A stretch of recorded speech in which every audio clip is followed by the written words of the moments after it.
بسم الله والصلاة والسلام على رسول الله. واش راكم؟ ان شاء الله كامل تكونوا بخير يا رب. هاني بديت معاكم حتى انا كرتون رمضان، بديت بالحوايج الاساسيه. مازلت الكماليات ما شريت حتى حاجه. شريت ساعه الزيت والسكر، طماطم. شريت هذه الزبده.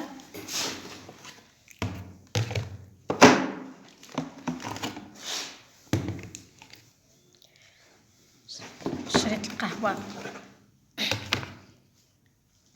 هذه هي القهوه اللي نشربوها في الدار، حنا نستعملوا فاميكو مش بيبليسيتي مي.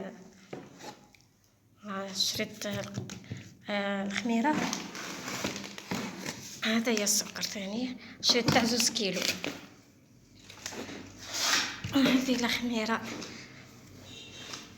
الخميره عطولي رايكم، لقيت هذه تاع اكل وصاف ان انستون. احنا موالفين نشراها، انا عجبت لي هذه غير ما على باليش. الزيت هذه تاع إليو دير نعطيكم درك الاسعار. الزيت هذه تاع إليو دير ب65,000، وكاين تاع ليونور دير ب63,000، وكاين تاع سيم زيت سيم دير ب60,000. القهوة 27,000. الزبدة 18,500. السكر الكيلو 9,500. الصافي تاع 2 كيلو 19,000. هذه 40,000. الخميرة هذه 40,000، فيها 500 غرام. طماطم 31,500. هذه 31,500. وتاع سيبين نسيت ما باليش، المهم ارخص من طوماط كعب. هذا واش بديت نشريه، وان شاء الله نلحقوا نكملوا كرتون رمضان ونصوموا بالخير والهنا يا رب. وما نساوش خاوتنا في غزة، ندعو لهم ربي يفرج عليهم ان شاء الله يا رب. وعلى اخواتنا في اليمن ثاني راهي حملة عليهم، ربي يكون في العون وخلاص. هذاك هو معنا، احنا ما عندنا ما راح نديروا لهم غير بالدعاء. هذاك واش راحنا قادرين غير على الدعاء. ربي ينصرهم ان شاء الله على اعدائنا، على اعداء الاسلام يا رب.